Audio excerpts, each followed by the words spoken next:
क्या सच में एक ऐसा महीना आता है जिसमें किए गए छोटे छोटे उपाय भी कई गुना फल देते हैं? क्या सच में ऐसा समय होता है जब भगवान स्वयं पृथ्वी पर विशेष कृपा बरसाते हैं? और क्या आप जानते हैं, अगर आपने अभी तक इस पवित्र महीने में कोई उपाय नहीं किया तो घबराइए मत, क्योंकि अभी भी समय आपके हाथ में है। लेकिन इस महीने की एक ऐसी सच्चाई भी है जिसे जानकर आप शायद हैरान रह जाएंगे, क्योंकि जिस महीने को कभी मलमास कहकर ठुकरा दिया गया था, उसी महीने को भगवान विष्णु ने अपना नाम देकर संसार का सबसे पवित्र महीना बना दिया। जी हाँ, हम बात कर रहे हैं अधिक मास, पुरुषोत्तम मास की। नमस्कार दोस्तों, स्वागत है आपका हमारे चैनल में। आज की इस अद्भुत और रहस्यमयी वीडियो में हम जानेंगे आखिर अधिक मास क्या है, ये क्यों आता है, इसे मलमास क्यों कहा गया, भगवान विष्णु ने इसे पुरुषोत्तम मास क्यों बनाया, इस महीने में कौन से उपाय करने से धन, सुख और पुण्य की प्राप्ति होती है, और सबसे ज़रूरी, अगर आपने अभी तक कोई उपाय नहीं किया तो क्या अब भी समय बचा है? वीडियो को अंत तक ज़रूर देखिए, क्योंकि आखिर में मैं आपको बताऊंगी ऐसे विशेष उपाय जिन्हें करने से जीवन बदल सकती है। दोस्तों, हमारे शास्त्रों में अधिक मास की विशेष महिमा बताई गई है। इसे अधिक मास, मलमास और पुरुषोत्तम मास भी कहा जाता है। दोस्तों, यदि हम इस साल की बात करें तो पंचांग के अनुसार इस बार अधिक मास का विशेष संयोग माना गया है। कहा जाता है कि ये वह समय होता है जब भगवान विष्णु की कृपा पाने के लिए लोग पूरे साल इंतजार करते हैं। लेकिन क्या आपने कभी सोचा है, आखिर ये अतिरिक्त महीना आता क्यों है? क्या ये सिर्फ एक धार्मिक मान्यता है या इसके पीछे कोई गहरा विज्ञान भी छुपा हुआ है? तो आइए अब इस रहस्य को समझते हैं। हमारे हिंदू पंचांग का आधार चंद्रमा है, जबकि अंग्रेजी कैलेंडर और सूर्य गणना सूर्य के अनुसार चलती है। सूर्य का एक वर्ष लगभग 365 दिन का होता है, लेकिन चंद्रमा के अनुसार जो वर्ष होता है वह लगभग 354 दिन का माना जाता है। यानी हर माह लगभग 11 दिनों का अंतर बन जाता है। अब सोचिए, अगर यह अंतर हर साल बढ़ता रहे तो त्योहार, मौसम और पंचांग का पूरा संतुलन बिगड़ जाएगा। इसलिए लगभग हर 3 साल बाद इस अंतर को संतुलित करने के लिए एक अतिरिक्त महीना जोड़ दिया जाता है, और इसी अतिरिक्त महीने को कहा जाता है अधिक मास। लेकिन दोस्तों, अब जो कहानी आप सुनने जा रहे हैं वे केवल विज्ञान नहीं, बल्कि भक्ति, दर्द और भगवान की करुणा की ऐसी कहानी है जो शायद आपकी आंखें नम कर दे।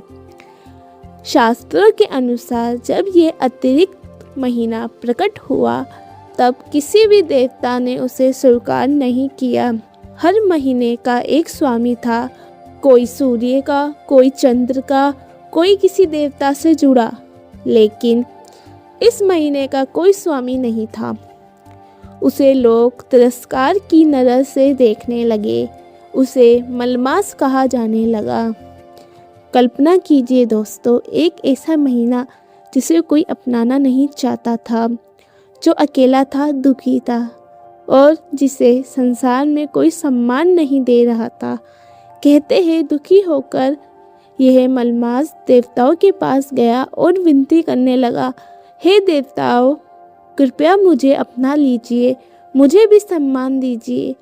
लेकिन एक एक करके सभी ने उसे अस्वीकार कर दिया, और फिर रोता हुआ वह महीना सीधे पहुंचा वैकुंठ धाम भगवान विष्णु के चरणों में और हाथ जोड़कर बोला, हे प्रभु, मुझे किसी ने स्वीकार नहीं किया, सबने मेरा अपमान किया, कोई मुझे अपना नहीं मानता। भगवान विष्णु ने जब उस दुख को देखा तो उनका हृदय करुणा से भर गया। उन्होंने कहा, हे मास, आज से तुम अकेले नहीं हो, मैं तुम्हें अपना नाम देता हूँ। आज से तुम केवल मलमास नहीं, पुरुषोत्तम मास कहलाओगे। और भगवान विष्णु ने कहा, जो भी इस महीने में पूजा पाठ, दान, जप, भक्ति करेगा उसे अक्षय पुण्य मिलेगा, धन, सुख और शांति की प्राप्ति होगी और मैं स्वयं उसके जीवन में कृपा बरसाऊंगा। दोस्तों, यही कारण है कि संत, भक्त और साधु इस महीने का इंतजार करते हैं। लेकिन अगर आपने अभी तक इस पवित्र महीने में कुछ नहीं किया तो घबराइए मत, क्योंकि अभी भी समय है। शास्त्र कहते हैं, सच्चे मन से किया गया छोटा सा उपाय भी भगवान तक पहुंचता है। अगर आपने अभी तक व्रत नहीं किया, अगर पूजा नहीं कर पाए, अगर कोई दान नहीं किया, तब भी आज से शुरुआत की जा सकती है। लेकिन एक गलती आपके पुण्य को कम भी कर सकती है, इसलिए अंत तक जरूर देखिए। अब हम आपको बताने जा रहे हैं वह महत्वपूर्ण उपाय जिसे कर आप भगवान विष्णु की कृपा प्राप्त कर सकते हो। तो चलिए शुरू करते हैं। सुबह स्नान करके भगवान विष्णु के सामने दीपक जलाए, पीले फूल अर्पित करें और ओम नमो भगवते वासुदेवाय मंत्र का जाप करें। तुलसी माता में जल चढ़ाए, शाम को दीपक लगाए। मान्यता है कि इससे घर में सुख और बरकत आती है। रोज केवल एक अध्याय या कुछ श्लोक भी पढ़े, भगवान विष्णु की कृपा बढ़ती है। अन्न, वस्त्र, फल, पानी या अपनी क्षमता अनुसार दान करें। मांस, शराब, झूठ और क्रोध से बचें। शाम को मंदिर या तुलसी के पास दीपक जलाएं। यदि जाना संभव न हो तो घर बैठे कृष्ण और वृंदावन का ध्यान करें।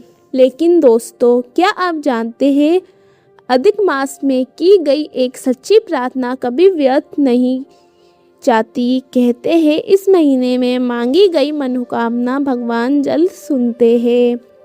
अगर आप चाहते हैं भगवान विष्णु और श्री कृष्ण की ऐसी ही रहस्यमयी और पौराणिक कहानियाँ, तो चैनल को सब्सक्राइब जरूर करें। कमेंट में लिखें जय श्री राधे कृष्ण और इस वीडियो को अपने परिवार में ज़रूर शेयर करें। हो सकता है किसी का जीवन बदल जाए। फिर मिलते हैं अपनी एक और नई वीडियो के साथ। राधे राधे।